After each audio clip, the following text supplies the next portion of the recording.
Soy Florencia Can, médica infectóloga, directora de la División de Vacunas de Fundación Huésped y miembro de la Sociedad Argentina de Vacunología y Epidemiología.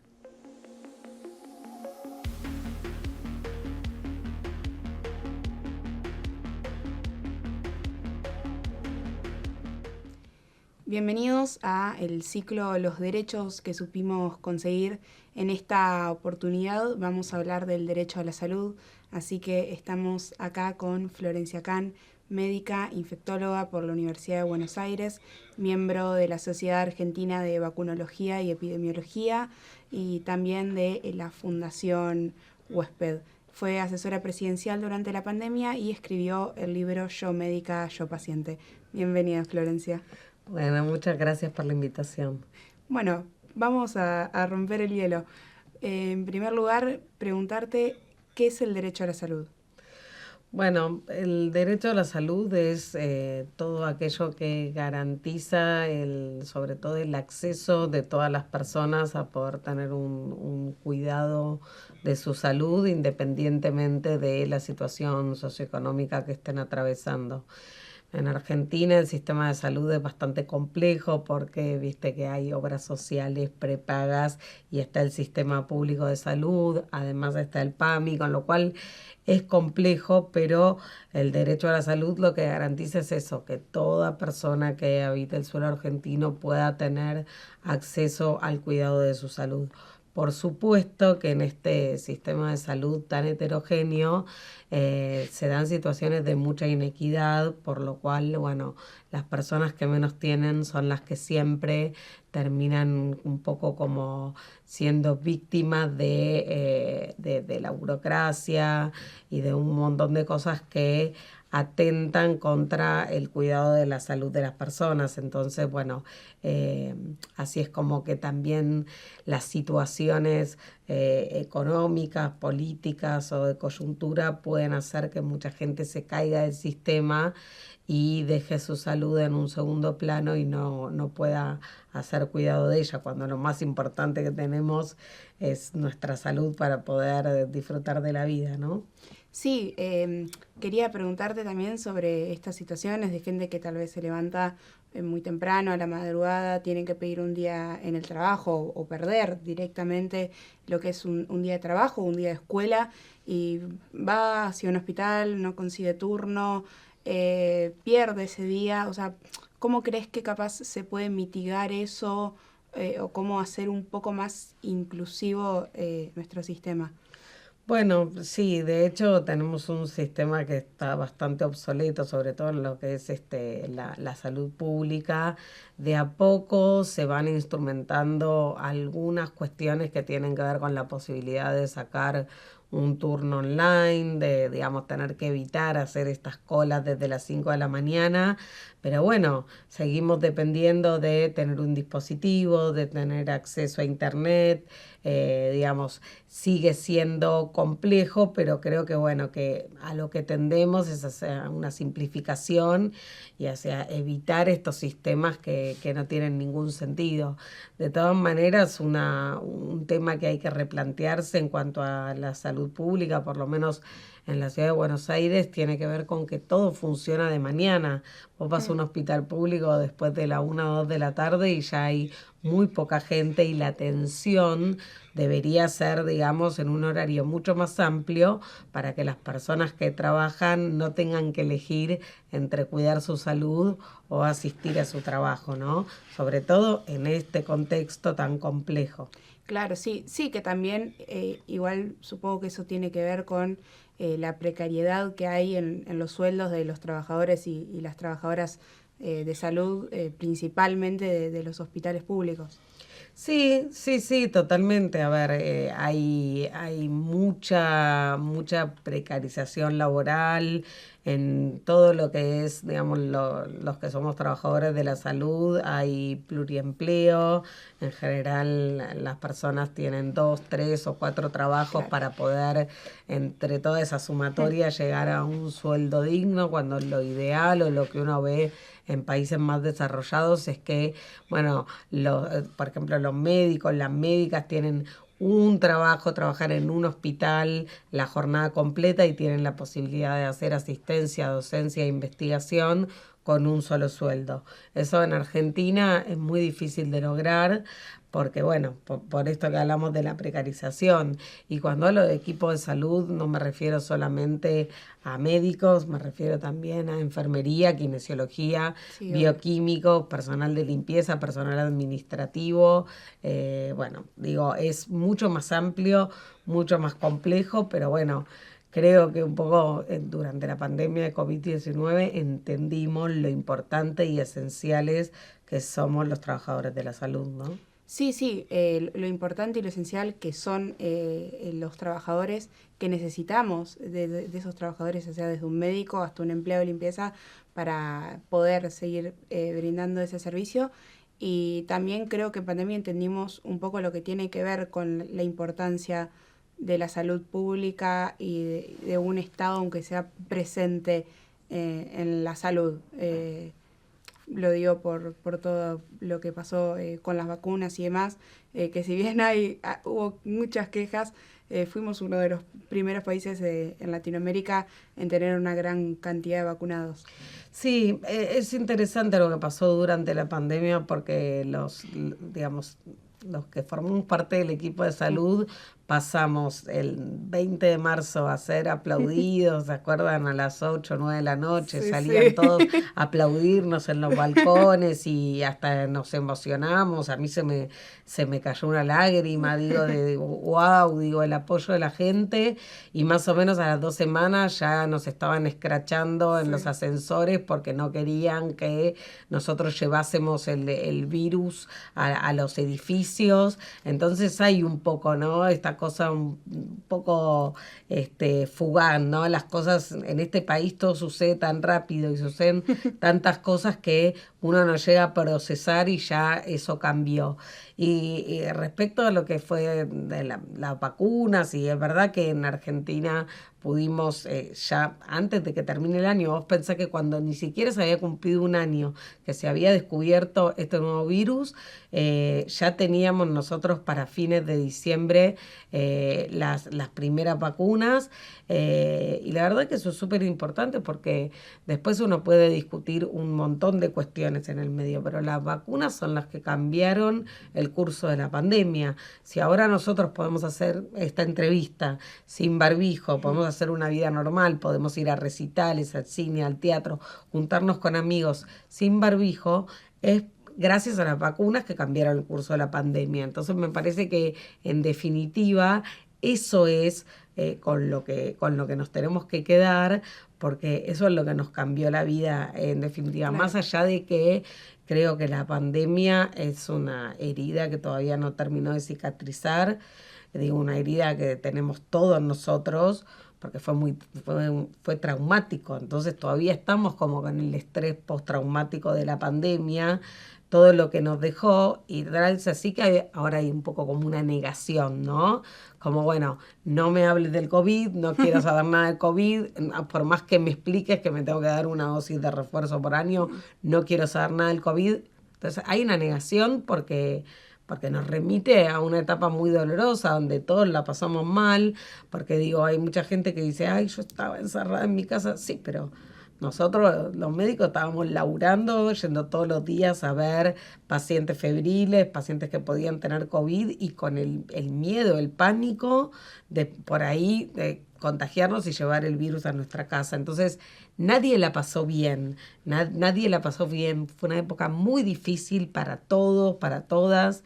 Y creo realmente, y lo reitero, lo que cambió el curso de la pandemia es haber tenido acceso a las vacunas que básicamente sirven, en el caso de COVID, como tantas otras enfermedades, para disminuir la morbilidad y la mortalidad. Sí, sí, o sea que tuvimos la posibilidad de tener un acceso gratuito también y como decías vos, ya en diciembre de 2020, yo recuerdo mis abuelos que fueron como los primeros en vacunarse de la familia, se habían vacunado ahí, incluso después tuvieron COVID y yo siempre creo que eso un poco fue lo que los salvó de, bueno, con 80 años agarrarse COVID no era nada fácil. Sí. También lo que te quería preguntar era que esto que decías, que los médicos los aplaudían y después los terminaban escrachando, y también entró como medio en descrédito el discurso científico o el discurso de la medicina con la llegada de las vacunas, de si eran eficientes, no eran eficientes, de que las vacunas que llegaron primero no servían porque eran rusas, porque no sé qué.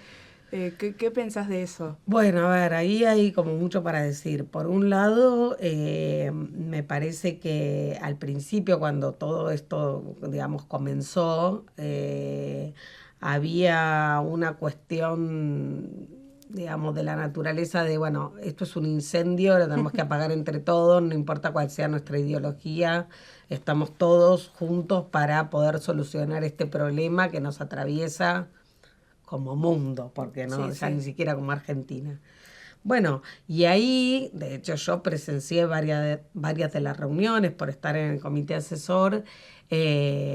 Estaban los ministros de salud de las diferentes jurisdicciones, estaban todos los tomadores de decisiones sentados en la misma mesa y pensando en un bien común que era el bien de la población.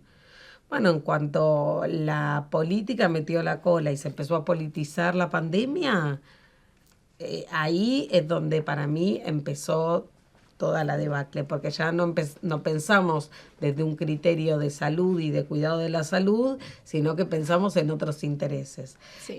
Digo, pensamos, no porque me incluya, digamos, siempre, por lo menos mi participación en el comité asesor tuvo que ver con que, bueno, yo como presidenta de la Sociedad Argentina de Vacunología y Epidemiología en ese momento, estaba representando a esta sociedad científica de la cual formo parte, así como había representantes de otras sociedades científicas y expertos.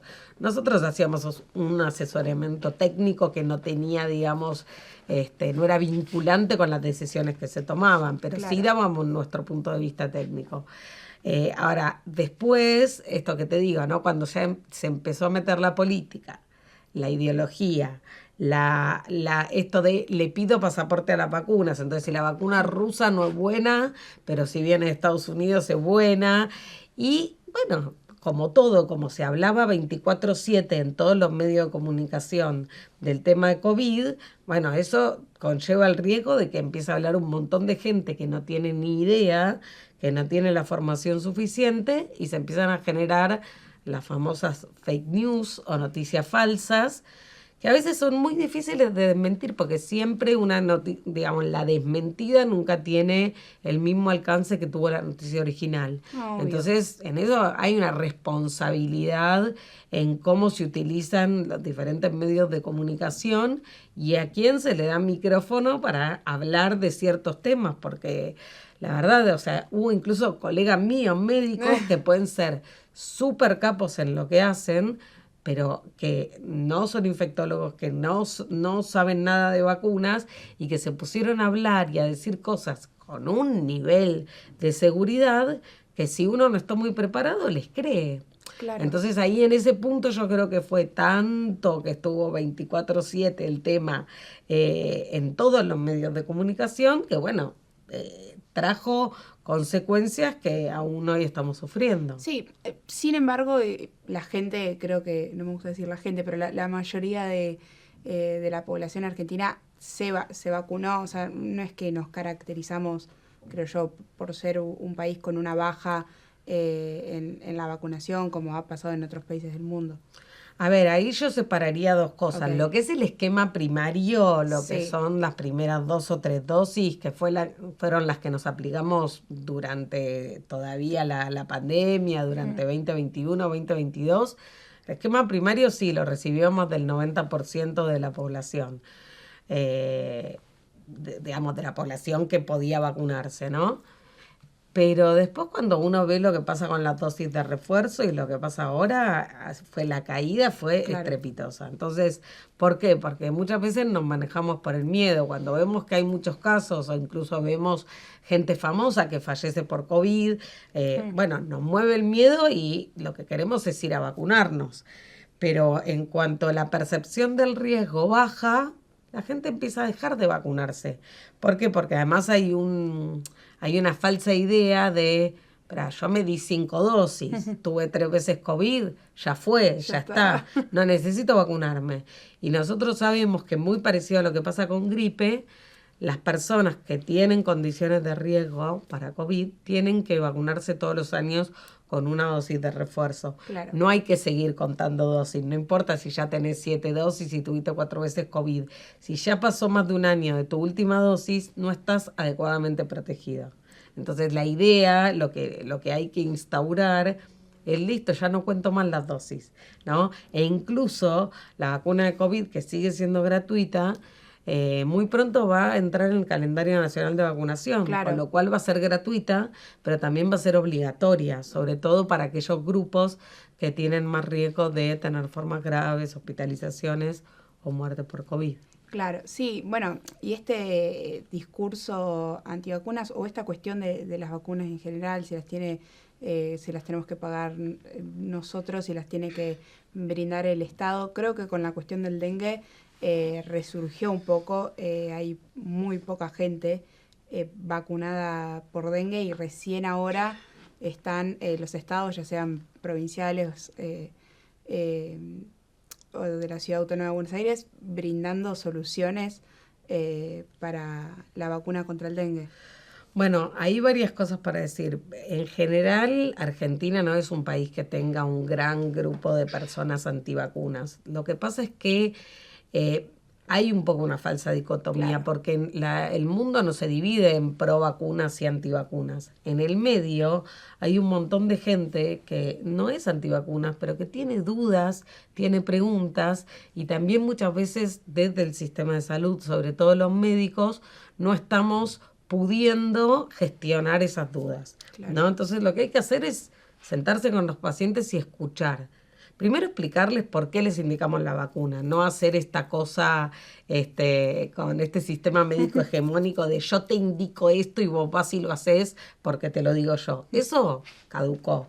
Lo que hay que hacer es cada una de las cosas, así como si te voy a pedir una radiografía o te voy a pedir un análisis de sangre, te voy a explicar por qué te lo estoy pidiendo y qué estoy buscando. Cuando yo te pido que te des una vacuna, te tengo que explicar por qué, cuál va a ser tu beneficio por darte esa vacuna. Entonces, por un lado, entender eso, porque no es que todos los que no se vacunan son antivacunas. Hay mucha gente que tiene dudas que desde el sistema de salud no le supimos responder. Ahora, dicho esto, Argentina es uno de los países que tiene el calendario nacional de vacunación más completo de la región e incluso del mundo.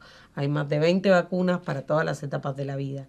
Y esto, digamos, ¿por qué es bueno que un calendario sea completo? Porque las vacunas que están en el calendario nacional de vacunación son gratuitas y obligatorias. Entonces, ¿qué quiere decir? Que no importa si vos tenés la prepaga más cara en el plan 580.000 o si vos te atendes en un hospital público, si vos sos destinatario de esas vacunas podés acceder en forma gratuita en cualquier caso. Entonces no importa tu nivel socioeconómico o qué cobertura de salud tengas, las vacunas incluidas en el calendario te corresponden y son un derecho. Así como son un derecho, son una obligación, sí, porque con la vacuna no se protege solamente quien recibe la vacuna, sino también quienes lo rodean. Ahora, dicho esto, hay unas pocas vacunas que están fuera del calendario, que obviamente sería hermoso que todas las vacunas que existen estuvieran en calendario, pero hay una manta corta y ya sabemos que justamente,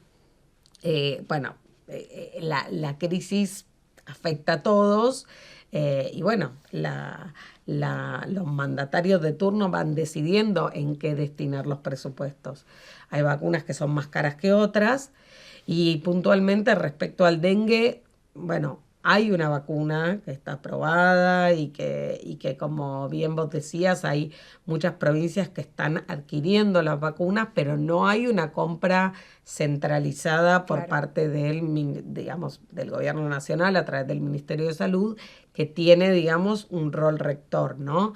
Cuando uno habla de incluir una vacuna en calendario, no necesariamente implica que la va a recibir ni toda la población, ni todos los grupos etarios, y ni siquiera todas las regiones. Por ejemplo, la vacuna de fiebre hemorrágica argentina, la vacuna de fiebre amarilla, está incluida en calendario, pero solo se da en aquellos lugares donde hay, digamos, una cantidad de casos que justifique dar esa vacuna. Entonces, incluir el calendario no implica que todo el mundo lo va a recibir. Claro. Pero esto de que no haya como un lineamiento que baje del Ministerio de Salud, lo que hace es que cada provincia compra las vacunas que puede y usan diferentes criterios. Por ejemplo, en provincia de Buenos Aires se vacuna a aquellos que tuvieron dengue el año pasado.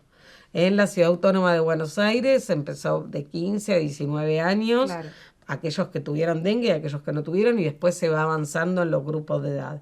En otras provincias se vacuna hasta los 39 años. Es decir, hay una heterogeneidad tremenda de criterios, pero además hay provincias que quedan afuera. Ahora, dicho esto, la vacuna del dengue, si bien es segura y eficaz y cubre contra los 4 serotipos y sabemos que sirve tanto para quienes ya tuvieron dengue como para los que no, no es el único método de protección. La prevención del dengue es una prevención combinada. Entonces, la vacuna es un pilar importante, sí, pero hay que descacharrar, hay que eliminar el mosquito, sin mosquito no hay dengue, entonces hay que descacharrar, hay que usar repelente de mosquitos y obviamente si podemos vacunarnos, genial, y sería muy bueno que haya como un lineamiento del Ministerio de Salud que sea bueno en los lugares donde el número de casos es a partir de tanto. Bueno, las personas, los adultos jóvenes, que son los que tienen la mayor carga de enfermedad, tienen que vacunarse. Y la compra centralizada también te permite comprar mejor, Claro. que si cada provincia compra por su cuenta. Entonces son un montón de cuestiones, pero no es una vacuna para darla universalmente. Por ejemplo, no tiene sentido que alguien que vive en Ushuaia se vacune contra el dengue, Obviamente. porque lo que vimos en los brotes es que lo más al sur que se detectaron casos fue en La Pampa. Entonces digo, ¿qué sentido tiene que yo vacune a las personas del sur? Mientras que por ahí en el NOA o en el NEA la concentración de casos era muy alta, incluso también en el centro, ¿no? Pero ahí lo importante es tener un criterio, tener un sentido común y entender que la prevención del dengue es una prevención combinada. Sí, bueno, volviendo a lo que estábamos hablando del derecho a la salud, creo que una de las bondades de nuestro sistema, más allá de las desigualdades que pueda tener, es esto que decías del calendario obligatorio y gratuito de vacunas, que no lo tienen muchos del resto de los países, no lo tiene, creo. Claro, no. A ver, los países tienen sus calendarios, pero en muchos casos son calendarios con muchas menos vacunas que las que tenemos nosotros. Lo que tenemos nosotros es un calendario muy completo que tiene vacunas para todas las etapas de la vida, desde el embarazo, el primer año de vida, que tiene como la mayor concentración, digamos, de vacunas, después lo que es ingreso escolar, después lo que es los 11 años, las vacunas de los adolescentes, las vacunas del adulto y también un montón de vacunas indicadas para los adultos mayores. O sea que digamos, de la región, Argentina es el que tiene uno de los calendarios más completos. Claro. Y después otros países tienen sus calendarios, pero por ahí no tienen la misma cantidad de vacunas que tenemos nosotros. Y eso hay que valorarlo y es un derecho del cual hay que hacer uso, porque las vacunas, si están en el calendario y están en la heladera, pero no las usamos y no las aplicamos, bueno, no sirven. Las vacunas sirven si se aplican. No, obviamente. Además, lo bueno es esto, de que están disponibles en cualquier CAP o centros barriales de atención a la salud. Y creo que eso sí, hay que valorarlo. En muchas películas yanquis o documentales, hay uno muy emblemático que se llama Zico. No sé si lo conoces, de Michael Moore. Bueno, hablan sobre estas desigualdades que aún mayores que producen otros tipos de sistemas de salud, como el estadounidense, por ejemplo, que muestran en este documental que comentó un caso donde un trabajador necesita no me sale la palabra, 2 dedos y tiene que elegir apuntarse. Tiene que elegir uno solo porque el seguro de salud no no le No le cubre. Sí, entonces, nada, digo, qué valioso, más allá de esto que hablamos al principio, de lo desigual que es nuestro sistema, en cierto punto, de que no tengamos que decir sobre cosas así tan letales. No, totalmente. A ver, con todas las falencias y todo lo que hay por mejorar, tenemos un sistema de salud y tenemos una salud pública que hay que cuidar, que los mejores profesionales en cada especialidad siguen trabajando en hospitales públicos porque sigue teniendo su prestigio. Y siguen brindando servicios. Por supuesto que hay muchísimo por mejorar porque todavía hay un montón de barreras en el acceso a la salud y gente que literalmente se cae del sistema y eso lo estamos viendo, personas que tenían prepaga que están pasando a tener obras sociales, personas que tenían obras sociales que están pasando al sistema público y personas que se caen también del sistema público porque no tienen para pagar el boleto de colectivo o el pasaje de tren. Digo, esto estamos viviendo en la Argentina hoy en día. No es algo nuevo, pero es algo que se profundizó mucho en el último tiempo. Entonces, aún así, cualquier persona que habite el suelo argentino tiene derecho a ser atendido si no tiene ninguna cobertura de salud de obra social o prepaga, tiene derecho a ser atendido en el sistema público de salud y va a ser atendido. Eso es algo que hay que cuidarlo, que hay que valorarlo y la manera de cuidarlo también es con financiamiento. No solamente para el equipamiento y para el cuidado de los hospitales, sino principalmente para lo que es el recurso humano. Eso también nos enseñó la pandemia. Sí. Vos fíjate que durante la pandemia se compraron respiradores, se compraron camas, pero se necesitaban profesionales capacitados para poder ver a esos pacientes críticos, especialistas en terapia intensiva. Y lo que nosotros estamos viendo hoy es que en las residencias médicas, que en la instancia de formación posterior a que uno tiene el título de médico, no tiene una especialidad. Para tener una especialidad hay que hacer una residencia. Hay muchas vacantes de residencias médicas que quedan sin que nadie las tome, ¿sí? Entonces eso preocupa, porque cada vez tenemos menos médicos, va bajando el número de personas que se inscriben en medicina, porque no es una carrera redituable económicamente. Implica muchísimo sacrificio estudiar para después, como decía al principio, tener que estar con 3 o 4 trabajos, Sí. como sucede en otras carreras. No, sí. No estoy, a ver, sé que es una realidad que atraviesa la mayoría de las carreras. Yo hablo de medicina porque es de lo que yo Sí, conozco, obvio. ¿no? Pero la verdad que, bueno, esto lo estamos viendo y preocupa porque estos lugares que quedan vacantes en las residencias son menos especialistas que vamos a tener en el futuro. Claro, sí, justo eso también te quería preguntar, como que siempre se dice que el gasto en salud es demasiado, que hay que recortarlo, que hay que achicarlo. Incluso he visto tratar hasta de ñoquis a trabajadores y trabajadoras de la salud, cosa que no tiene sentido. Y quería consultarte de si realmente consideras que tenemos un gran gasto en salud o que se necesita más, en realidad que para garantizar un mejor sistema necesitamos más plata o más financiamiento. Mira, ahí es un tema como para hacer zoom y poder conocerlo más en profundidad. Yo creo que la salud no es un gasto, sino una inversión, Claro. ¿no?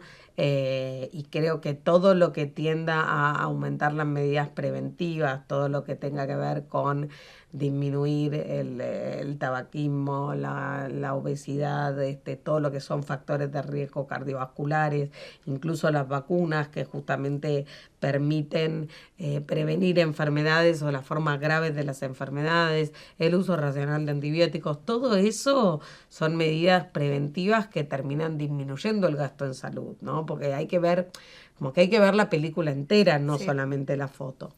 Pero bueno, yo creo que sin salud no hay más nada. Y que, bueno, los argentinos estamos acostumbrados a soportar muchas cosas que por ahí en otros lugares no se tolerarían. Y me parece que, bueno, que ahí es importante entender cuáles son las prioridades. Pero bueno, ahí vimos, ¿no? Vuelvo a la pandemia porque creo que fue un ejemplo de qué pasa cuando hay una enfermedad nueva para la cual no hay ni vacunas ni tratamiento, se te paraliza el país, Sí. ¿no? Entonces, qué importante es que se pueda invertir no solamente en salud, en los hospitales públicos, sino también en investigación, Sí, en ¿no? educación, en investigación. Nosotros ahora tenemos, digamos, hay un montón de iniciativas que se vieron interrumpidas por desfinanciamiento que tienen que ver con investigaciones, pero súper grosas, ¿viste? Como hablábamos de dengue. Hay grupos que están trabajando desde el CONICET con dengue, buscando nuevas estrategias de diagnóstico, de tratamiento, grupos que están trabajando incluso con la cura de ciertos tipos de cáncer. Bueno, un montón de cosas que nos podrían cambiar la vida. Y si estamos desfinanciando eso, en algún punto estamos desfinanciando nuestro futuro. Así que a mí me parece, por supuesto, que es prioritario, como es prioritaria la educación, desde ya la educación pública, gratuita y de calidad, digo, todo eso, a ver, yo estudié medicina en la UBA, y no hablo solo de la UBA, digo, hablo en general de De lo que todas tiene las que ver con las universidades. universidades y todo lo que está sucediendo, digamos. Entonces, esta precarización es como un destrato total para todos los que, digamos, en algún punto nos vemos atravesados por la universidad pública. Sí, sí, incluso más en lo que tiene que ver con la investigación, produce esto que en el 2001 se llamaba la fuga de cerebros, Sí, de profesionales que se van afuera o a otros institutos en otros países porque les pagan mejor o tienen un mayor financiamiento para sus proyectos.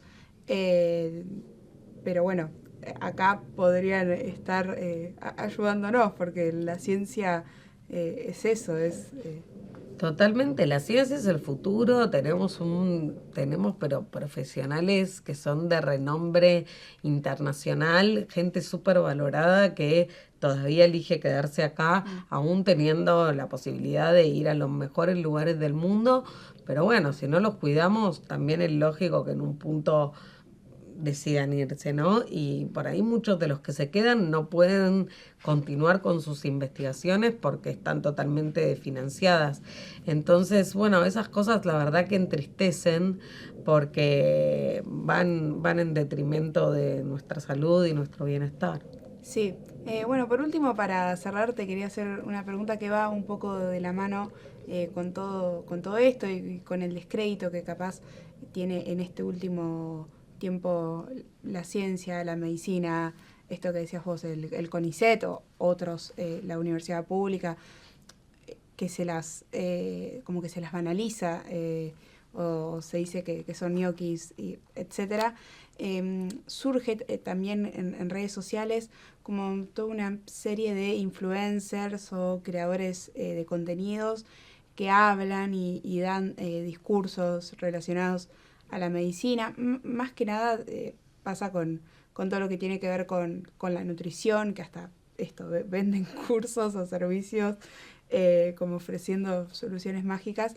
Quería preguntarte qué opinas de eso y cómo poder mitigar esto. Faltan médicos en las redes, médicos influencers. Bueno, hay bastante, Hay bastantes, hay bastantes. Hay bastante y hay de todo, a ver, como en todos lados.